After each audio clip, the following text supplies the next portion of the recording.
नमस्कार दोस्तों, मैं मोहित कपूर। जनरल ज्ञान बाय मोहित पर आप सभी का करंट अफेयर वाली क्लास में बहुत बहुत स्वागत करता हूं। जल्दी से कनेक्ट हो जाइए, फिर हम स्टार्ट करेंगे आज का टॉपिक। एक बार थोड़ा सा चलिए स्टार्ट करते हैं अपना टॉपिक आज का। करंट इश्यूज पे जो इंपॉर्टेंट डेज हैं अभी उनकी बात कर रहे हैं, ठीक है। और कोई करंट न्यूज़ की बात नहीं कर रहे आपके, क्योंकि अब से अपनी जो क्लासेस है वो बिल्कुल कंटिन्यू चलेगी। तो जो आपका इम्पॉर्टेंट डे है, मतलब आज का दिन यानी 24 मई का, और कल का दिन जो गया 23 मई, ठीक है। तो उन दोनों के जो इम्पोर्टेंट डेज हैं और उनसे रिलेटेड जो स्टैटिक वाला पार्ट है उसको डिस्कस कर लेते हैं। चैनल पर अगर नए हैं तो चैनल को सब्सक्राइब कर लें, और चैनल का जो डिस्क्रिप्शन है, इस वीडियो का जो डिस्क्रिप्शन है उसमें टेलीग्राम का और एप्लीकेशन का लिंक दिया हुआ, उसको इंस्टॉल भी कर सकते हैं आप, ठीक है। चलिए स्टार्ट करते हैं। सबसे पहले बात करेंगे हम आज के इम्पोर्टेंट डे की। देखो, सबसे इम्पोर्टेंट जो है वो आज के डे की बात करते हैं, क्योंकि आज का अपना जो डे है वो कौन सा है, आपका कॉमनवेल्थ डे है। जो आज का डे है वो कौन सा है, कॉमनवेल्थ डे, ठीक है। और कॉमनवेल्थ डे को सेलिब्रेट किया जाता है 24 मई को।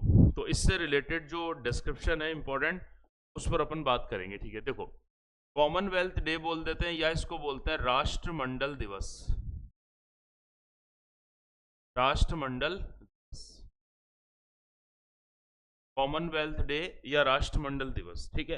अब क्वेश्चन ये आता है कि ये कॉमनवेल्थ जो संगठन है, ये राष्ट्रमंडल ये संगठन है, ये क्या है। तो देखो, सिंपल सा कॉन्सेप्ट है, बहुत शॉर्ट वीडियो होने वाला ही है, तो एक एक चीज पर ध्यान रखना। जो देश ब्रिटिश काल के अधीन रहे हुए थे, मतलब आप ऐसे मान लो कि जिन पर ब्रिटिश लोगों का कंट्रोल था, उनमें से कुछ देशों ने का जो संगठन है उसे ही हम राष्ट्रमंडल संगठन कहते हैं, ठीक है। तो ध्यान रखना, राष्ट्रमंडल दिवस मनाया जाता है हर साल 24 मई को, ठीक है।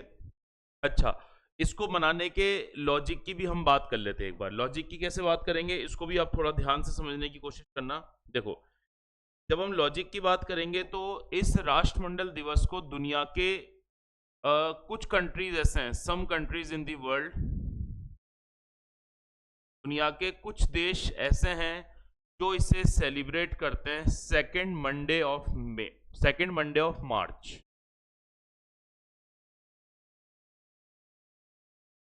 वो इसको सेलिब्रेट करते हैं सेकेंड मंडे ऑफ मार्च को। ये ध्यान रखना, क्योंकि क्वेश्चन इस तरह के आपके एग्जामिनेशन में लगातार पूछे गए, ठीक है। फिर रिपीट कर रहा हूं, कुछ देश ऐसे हैं जो कॉमनवेल्थ डे को सेलिब्रेट करते हैं मार्च के दूसरे मंडे को। इनमें कौन कौन से देश हैं इंपॉर्टेंट, जैसे एक हो गया यूके, जहां से इस दिवस मनाने की शुरुआत मानी जाती है, यूनाइटेड किंगडम, या हम इसको दूसरे रूप में इसको कह सकते हैं ब्रिटेन, ठीक है।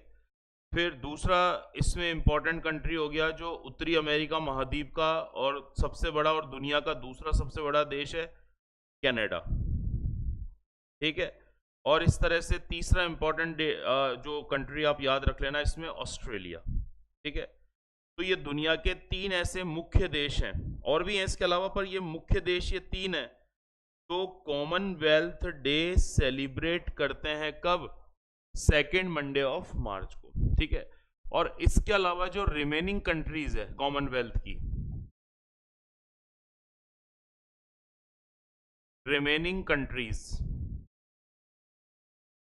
कॉमनवेल्थ की जो रिमेनिंग कंट्रीज है या जो अदर देश हैं, ठीक है, वो इसको सेलिब्रेट करते हैं, इसको 24 ऑफ मई को। अब 24 ऑफ मई को क्यों करते हैं, तो इसका लॉजिक भी मैं आपको बताऊंगा, पर पहले ये समझना।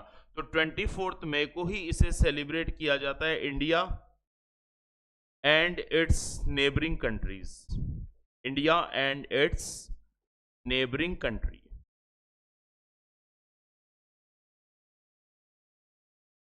India and it's neighbouring countries. तो वहां पर इस डे को हम कब सेलिब्रेट करते हैं, 24 ऑफ मई को सेलिब्रेट करते हैं। आई थिंक इतना समझ में आ गया होगा। दूसरा मैंने आपको बताया राष्ट्रमंडल दिवस क्यों मनाते हैं। वो देश जो किसी ना किसी रूप में अंग्रेजों के गुलाम रहे हुए थे, ब्रिटिश लोगों की कॉलोनीज थी या ब्रिटिश कंट्रोल था, उन देशों का जो संगठन है वो कॉमनवेल्थ है। हाँ, इसमें जो शुरुआती देश ऐड हो गए थे उसमें यूके है, कनाडा है, ऑस्ट्रेलिया है, न्यूजीलैंड है, साउथ अफ्रीका है। भारत और पाकिस्तान का डिवाइडेशन जब 1947 में हुआ तो उसके साथ ही भारत और पाकिस्तान इसमें 1947 में ऐड हो गए थे। ठीक है, तो अब क्वेश्चन ये आता है जब हम इसकी आगे राष्ट्रमंडल की बात करते हैं कि राष्ट्रमंडल की हम जब बात करेंगे, ठीक है, तो इसमें टोटल मेंबर कितने हैं। अगर हम बात करेंगे कॉमनवेल्थ ऑर्गेनाइजेशन,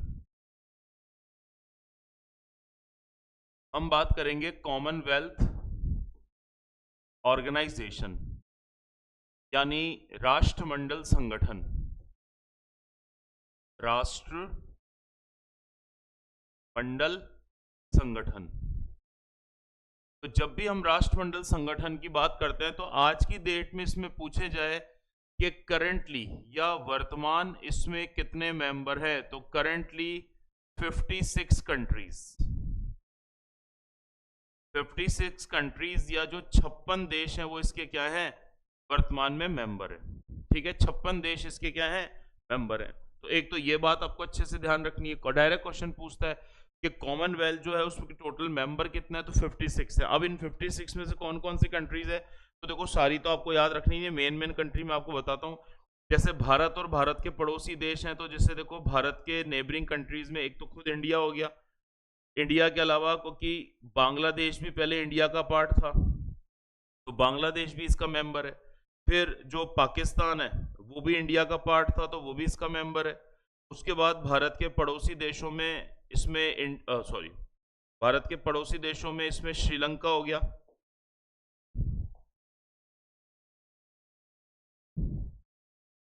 श्रीलंका। फिर भारत के पड़ोसी देश में इसमें मालदीव्स हो गया, ये देखो मालदीव्स। और अगर मैं आपसे बोलूं तो ये सभी के सभी सार्क के मेंबर भी हैं। जब अपन सार्क संगठन पढ़ते हैं जिसमें 8 सदस्य हैं तो ये मेंबर्स क्या है, शामिल हैं। ठीक है, अच्छा उसके अलावा हम देखें बात करें तो इंडिया के अलावा जैसे मलेशिया, मलेशिया इसका मेंबर है। फिर बात करें तो जो सिंगापुर है वो इसका मेंबर है। ठीक है, फिर हम बात करें तो ब्रुनेई, ब्रुनेई इसका मेंबर कंट्री हो गया। फिर अगर बात करें तो अफ्रीका, क्योंकि अफ्रीका ब्रिटिशर्स की बहुत बड़ी कॉलोनीज थी, अफ्रीका के लगभग सारे देशों पे कंट्रोल कर रखा था। तो कॉमनवेल्थ में हम देखें तो ज्यादातर जो देश आएंगे या तो वो ओशनिया के हैं, जैसे अभी अगर मैं बात करूं कि अफ्रीका के कौन कौन से कंट्रीज हैं जो कॉमनवेल्थ के मेंबर है, तो अफ्रीका के कंट्री में देखो मेन लिख देता हूं। जैसे एक मेन कंट्री तो आप सभी को पता है कौन सा, साउथ अफ्रीका। ठीक है, अच्छा साउथ अफ्रीका के अंदर आपको पता है 2 कंट्री बसे हुए हैं, मतलब साउथ अफ्रीका के अंदर ही 2 कंट्री मौजूद है, देश के अंदर देश। तो उसमें एक तो है स्वाजीलैंड, स्वाजीलैंड, और दूसरा कंट्री है लेसेथो, एक कंट्री है लेसेथो। फिर साउथ अफ्रीका का पड़ोसी देश है कौन सा, बोत्सवाना। ठीक है, फिर ईस्ट अफ्रीका के देशों में देखेंगे तो बहुत इंपॉर्टेंट कंट्री है जिसके कई रिलेटेड क्वेश्चन पूछे जाते हैं, तंजानिया। फिर इसके बाद है रवांडा, रवांडा। फिर इसके साथ है युगांडा, फिर इसके साथ है केनिया। फिर एक कंट्री है मलावी। फिर अफ्रीका का एक कंट्री है मोजाम्बिक, मोजाम्बिक। तो इस तरह से ये अफ्रीका के भी जो इंपॉर्टेंट कंट्रीज हैं ये राष्ट्रमंडल के क्या है, मेंबर है। क्योंकि कई बार ऐसे क्वेश्चन आ जाते हैं ना कि निम्न में से कौन से देश राष्ट्रमंडल के सदस्य नहीं है, तो आपको पॉइंट्स ध्यान रखने। ठीक है, अच्छा इसके अलावा एक कॉन्टिनेंट आता है आपका ओशनिया। ठीक है, ओशनिया जिसमें सबसे बड़ा कंट्री कौन सा है, ऑस्ट्रेलिया है। तो ओशनिया के कौन कौन से देश, तो ओशनिया के भी लगभग सारे आइलैंड्स पर किसका कंट्रोल था, ब्रिटिश कंट्रोल है। ठीक है, तो अब देखिए उसमें ओशनिया में जैसे अभी आपको बताया था, एक तो हो गया कौन सा, ऑस्ट्रेलिया। अच्छा एक बहुत इंटरेस्टिंग फैक्ट बताता हूं, यूरोप के केवल 3 ही देश इसमें शामिल है, क्योंकि यूरोपियन शक्ति नहीं तो दुनिया में जा जाके अपने गुलाम बनाए थे देश, तो यूरोप में खुद यूके इसका मेंबर होगा ही होगा। ठीक है, और उसके बाद माल्टा और साइप्रस, बस। ठीक है, तो देखो ऑस्ट्रेलिया हो गया, फिर ऑस्ट्रेलिया के बाद इसका सदस्य हो गया न्यूजीलैंड, फिर न्यूजीलैंड के बाद इसका मेंबर हो गया Papua New Guinea, Papua New Guinea. फिर इसके बाद हो गया इसमें फिजी, फिजी हो गया। उसके बाद हो गया इसमें समोआ, फिर हो गया इसमें टोंगा या टोंगो। तो इस तरह के जो ये हैं, ये सारे के सारे भी क्या हैं, इसके मेंबर हैं। तो आपको कुल मिलाकर याद रखना है इसमें 56 मेंबर हैं।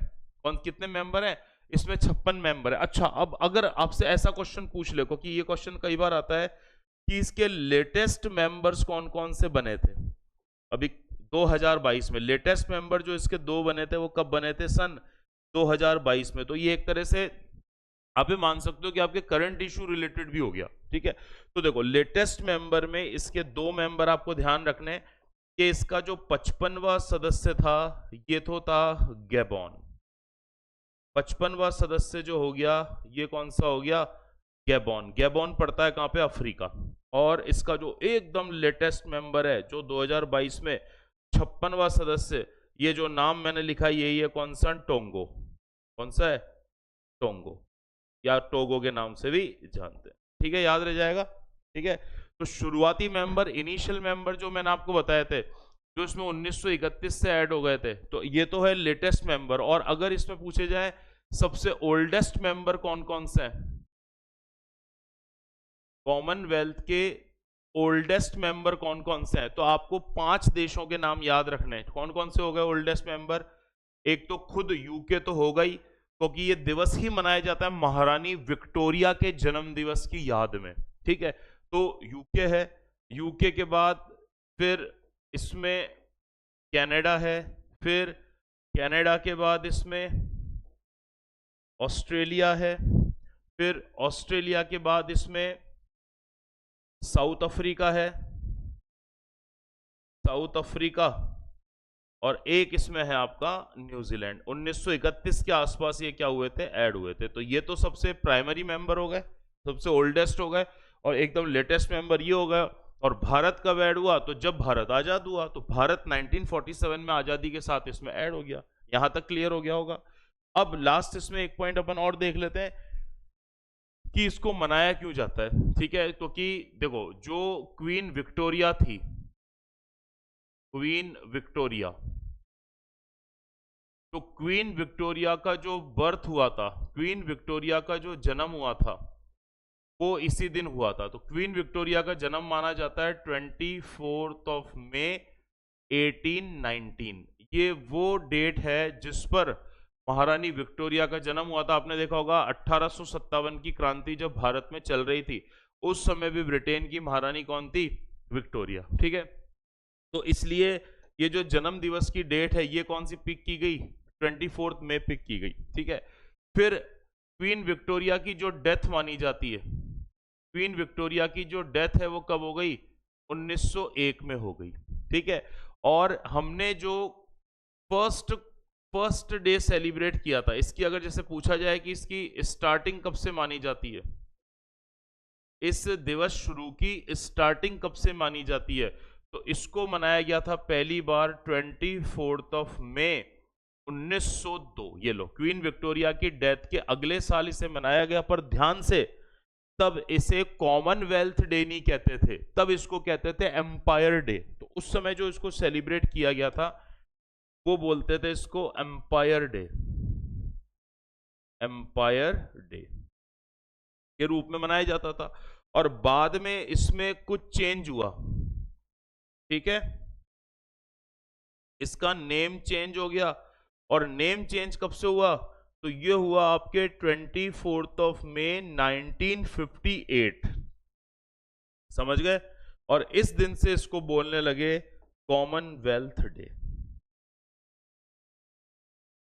इस दिन से इसको बोलने लगे कॉमनवेल्थ डे। ठीक है, तो उम्मीद है कि जो 24 मई का यानी आज का दिन है, कॉमनवेल्थ दिवस, वो इस तरह से सेलिब्रेट किया जाता है। और क्या क्या चेंजेस आए वो आपको आइडिया लग गया होगा, क्योंकि अक्सर कॉमनवेल्थ के जो बेसिक क्वेश्चन है वो आपसे पूछे जाते हैं। कॉमनवेल्थ का मतलब ये नहीं होता है कि भारत और बाकी देश अभी भी ब्रिटेन के गुलाम है, नहीं, लगभग सारे देश अपने संप्रभु कंट्री हैं, पर तो भी वो इसके एक सदस्य अपनी स्वेच्छा से बने हुए हैं। ठीक है, चलिए, तो एक तो ये डे हो गया आपका। एक अपन बात करेंगे वर्ल्ड टर्टल डे। ये भी काफी इंपॉर्टेंट है, क्योंकि बायोडायवर्सिटी के हिसाब से बहुत ज्यादा ये इंपॉर्टेंट डे है। देखो अब हम बात करते हैं टर्टल, यानी इसको हम अगर साधारण हिंदी में लिखें तो हम इसको लिखेंगे विश्व कछुआ दिवस। साधारण हिंदी में हम इसे लिखेंगे, सामान्य हिंदी में लिखेंगे विश्व कछुआ दिवस। सिंपल सी है, कछुओं की संख्या को बढ़ाना, उनकी संख्या को, कम होती हुई संख्या को रोकना, उनको ये नेचुरल हैबिटेट्स बनाना, प्राकृतिक आवास बनाना, उनको संरक्षित करना, इन सभी उद्देश्यों को लेकर हम इस पर्टिकुलर डे को क्या करेंगे, मनाते हैं। ठीक है, अब एक कॉमन पॉइंट जो अच्छे से याद रखना, ध्यान रखना, कई लोग इसको बोलते हैं वर्ल्ड टॉर्टोइज डे और कई बोलते हैं वर्ल्ड टर्टल डे। अब इसमें एक छोटा सा अंतर है। अंतर क्या है, देखो हिंदी में तो कछुआ ही लिखना है, ठीक है। अगर इंग्लिश में देखेंगे तो अगर हम देखो, अगर कछुआ है, देखो मैं इस तरह समझाता हूं आपको, अगर कछुआ है तो इसकी मूल रूप से दो कैटेगरी हो सकती है। मतलब अगर ये पानी का कछुआ है, यानी अगर इसका नेचुरल हैबिटेट सामान्य पानी में है, तब तो हम इसे बोलते हैं टर्टल, यानी पानी का कछुआ, ठीक है। और अगर इसका नेचुरल हैबिटेट सतह पर है, यानी नेचुरल हैबिटेट अगर इसका लैंड पर है, तो हम इसे बोलते हैं टॉर्टोइज। हालांकि कई लोग इसको प्रोनाउंसिएशन में टॉर्टोइज नहीं कहते, इसको कहते हैं टॉर्टिस। क्या कहते हैं, टॉर्टिस। तो एक ही बात है, कोई फर्क नहीं पड़ता। तो टर्टल और टॉर्टोइज इस तरह के होते हैं, इनकी संरचना में भी बहुत अंतर होता है। भाई टॉर्टोइज जो है वो जमीन के लिए है, तो इसके पांव पूरी तरह डेवलप होंगे, इसका ऊपर का जो खोल होगा वो मजबूत होगा, ऐसे उभरा हुआ होगा इस तरह से, ठीक है। जबकि पानी का कछुआ होगा, उसके पांव बहुत पतले होंगे क्योंकि उसको पानी में तैरना होता है, ठीक है। पानी के कछुए का जो खोल होगा वह ऐसे उठा हुआ नहीं होगा, ऐसे चपटा होगा पत्ते की तरह, ठीक है, और काफी सॉफ्ट होगा, और इसका क्या होगा, मजबूत होगा, ठीक है। हालांकि ऐसा नहीं है कि जमीन का कछुआ पानी में नहीं रह सकता, जमीन के कछुए भी पानी में रह सकते हैं, पर वो उतना कंपेटेबल नहीं होते पानी में जितने पानी वाले कछुए हो। तो पानी वाले कछुए को बोलेंगे टॉर्टोइज और इसको टर्टल, ठीक है। अब अगर पूछा जाए कि जो कछुआ है वो मैक्सिमम कहां पर पाया जाता है, सर्वाधिक कछुए कहां पाए जाते हैं, तो देखो अगर आपसे क्वेश्चन पूछा जाएगा कि इस तरह के क्वेश्चन बनते हैं आपके कि दुनिया में सबसे ज्यादा कछुए, इसमें पानी वाला जमीन वाला नहीं है, कॉमन, ठीक है, दुनिया में सबसे ज्यादा कछुए आपको कहां पर मिलेंगे, तो सबसे ज्यादा कछुए जो आपको मिलेंगे दुनिया में, उसमें जो टॉप कंट्री है वो है यूएस। दुनिया में जो सबसे ज्यादा कछुए मिलेंगे वो कहां मिलेंगे, यूएस में मिलेंगे। और सेम अगर इसी चीज को अपन इंडिया के कॉन्टेक्स्ट में देखें तो इंडिया में सबसे ज्यादा कछुए मिलेंगे कौन से भारतीय राज्य में, उड़ीसा। सबसे ज्यादा जो कछुए मिलेंगे वो आपको कहां पर मिलेंगे, उड़ीसा में मिलेंगे। क्लियर है क्या यहाँ पे पॉइंट। तो इस तरह के आपके क्या अक्सर पॉइंट आते हैं, और उन पॉइंट से जो रिलेटेड आपके क्वेश्चंस होते हैं वो कई बार आपके पूछ लेता है, इसलिए आपको ये चीजें क्या रखनी पड़ती है, थोड़ी सी याद रखनी पड़ती है।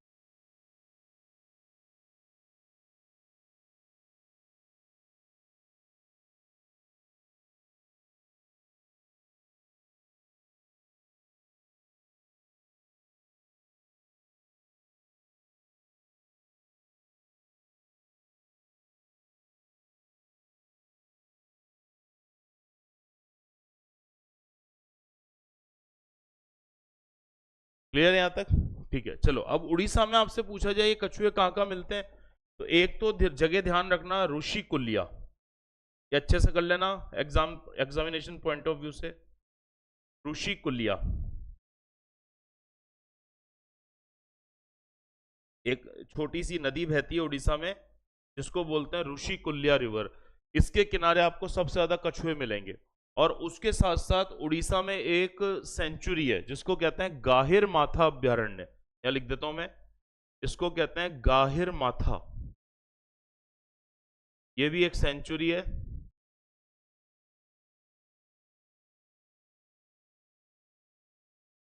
गाहिर माता, इन दो जगह आपको क्या मिलेंगे, सबसे ज्यादा कछुए मिलेंगे, ठीक है। तो एक तो इसको लेकर आप ध्यान रख लें, ठीक है। अभी आपने देखा होगा 15 मई के आसपास हमने एक जो सैटेलाइट टैग वाला कछुआ था उसको काजीरंगा में छोड़ा था। तो इस तरह के क्वेश्चन भी आपके फैक्ट में बनते हैं। देखो मैं लिख देता हूं। सबसे पहले तो अगर आपसे पूछा जाए कि दुनिया के सबसे लार्जेस्ट टर्टल कौन सा होता है, लार्जेस्ट टर्टल, तो टर्टल बोल दिया तो अपने आप ही आपको आगे वर्ड कौन सा ध्यान रखना है, जो पानी वाले कछुए होते हैं उसको हम क्या बोलते हैं, टर्टल। सबसे बड़ा जो टर्टल माना जाता है वो माना जाता है leather back, leather back giant turtle,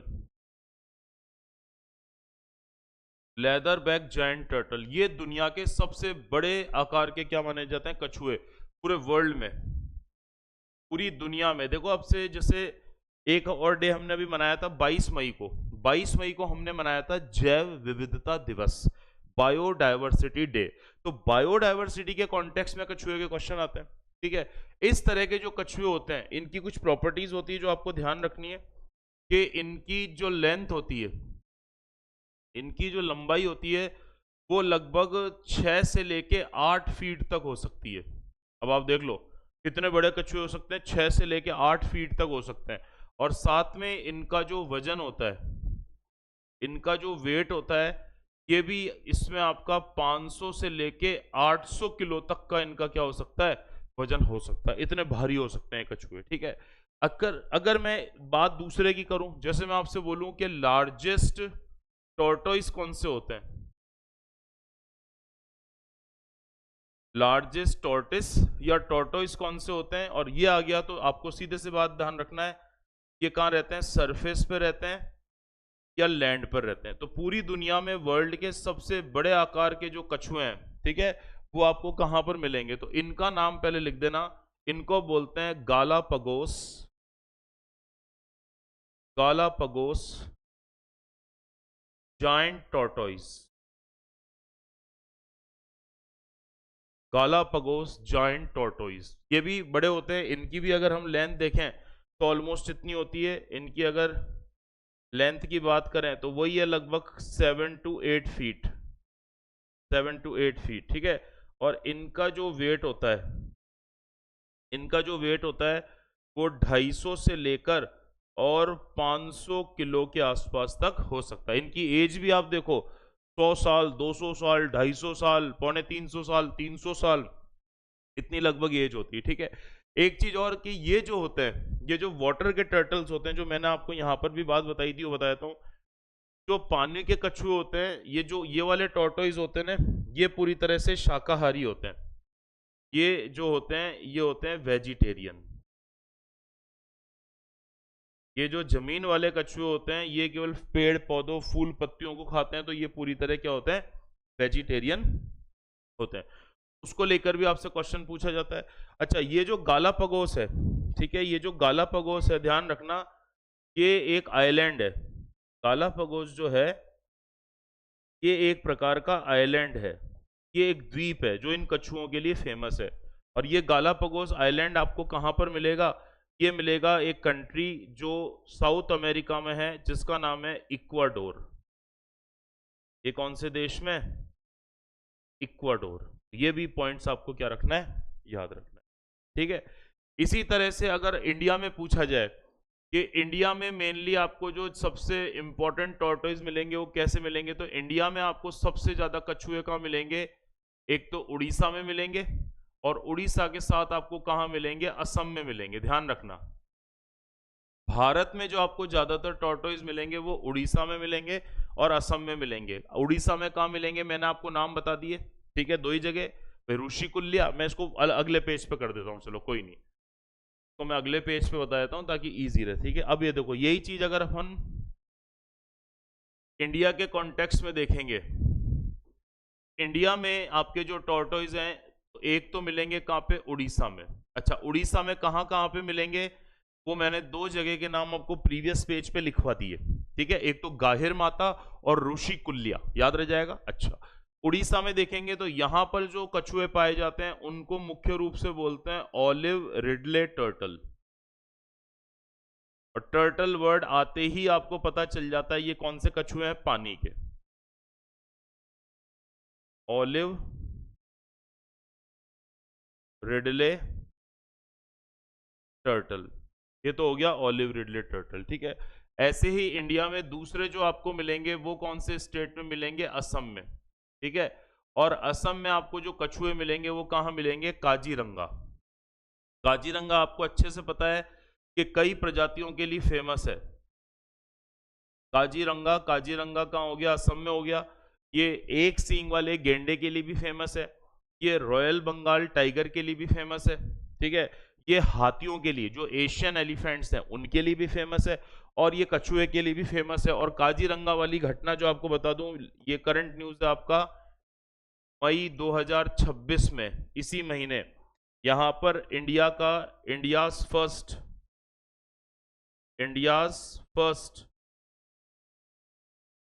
satellite tag turtle, India का पहला जो सैटेलाइट टैग टर्टल है, ठीक है, वो यहां पर छोड़ा गया सबसे पहले। कहां पे? आपके काजीरंगा में। ठीक है, तो एक तो ये पॉइंट भी आप याद रख सकते हो, क्योंकि इसको लेकर आपसे जैसे बार बार जो क्वेश्चंस है ना, वो कई बार पूछ लेता है।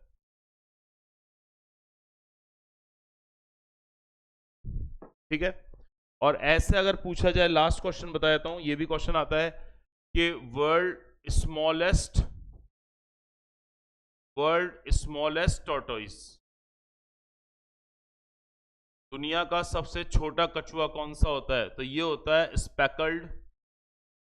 Speckled pad लोपर। ये दुनिया का सबसे छोटा कछुआ है, समझ गए क्या? वर्ल्ड का सबसे छोटा कछुआ कौन सा है? चित्तीदार या धब्बेदार पैड लोपर। इंग्लिश में इसको क्या बोलेंगे? स्पेकल्ड पैड लोपर भी बोलेंगे, ठीक है, या फिर इसको बोलेंगे धब्बेदार कछुआ। और इसमें अगर हम देखेंगे तो इसकी जो लेंथ होती है, वो लगभग होती है 6 इंच। अब देखो, सबसे बड़े आकार के कछुए थे, उनकी लेंथ आपको बताई थी 6 से 8 फीट, और ये कितना है? 6 इंच। और इसका जो वेट होता है, इस कछुए का जो वेट होता है, ये अप्रोक्सीमेट होता है आपका 150 ग्राम के आसपास। कितना? 150 ग्राम के आसपास, जो दुनिया का सबसे छोटा कछुआ है। और दुनिया के अलग अलग देशों में क्या होता है? ये पाया जाता है। ठीक है, अलग अलग तरह से जो कंट्रीज होते हैं ना, वहां पर ये पाया जाता है। अगर आपसे पूछ ले कभी एग्जाम में, क्योंकि ये पूछे गए क्वेश्चन है कि ये दुनिया का जो सबसे छोटा कछुआ है, ये आपको कहां पर मिलेगा, तो कंट्री आप याद रख लेना, साउथ अफ्रीका। साउथ अफ्रीका में, आई थिंक आपको ध्यान होगा, मैंने कई बार वर्ल्ड ज्योग्राफी में पढ़ाया है, साउथ अफ्रीका में एक डेजर्ट है जिसको कहते हैं कालाहारी डेजर्ट, जिसमें दुनिया का सबसे बड़ा पक्षी मिलता है। कौन सा? शुतुरमुर्ग। उन्हीं रेगिस्तान में, सूखे क्षेत्रों में क्या मिलता है? ये स्पेकल्ड पैड लोपर मिलता है। याद रह जाएगा, पानी का सबसे बड़ा कछुआ, जमीन का सबसे बड़ा कछुआ, दुनिया का सबसे छोटा कछुआ, भारत का सबसे मुख्य कछुआ, और इंडिया का पहला सैटेलाइट टैग वाला कछुआ। ठीक है, तो उम्मीद है चीजें समझ में आई होगी। कल हम और इंपॉर्टेंट करंट अफेयर्स की बात करेंगे। अभी 2 डेज आपको अच्छे से समझा दिए, क्योंकि बहुत इंपॉर्टेंट है। चैनल को सब्सक्राइब कर लेना, हमारा एप्लीकेशन का लिंक डिस्क्रिप्शन में दिया हुआ है, उसको इंस्टॉल कर लेना, और साथ साथ में टेलीग्राम पर ये नोट्स आपको फ्री में, इसकी जो पीडीएफ है वो टेलीग्राम पर फ्री में अवेलेबल होगी, तो टेलीग्राम चैनल को भी ज्वाइन कर लीजिए। ठीक है, तो आप सबका बहुत बहुत धन्यवाद। नमस्कार।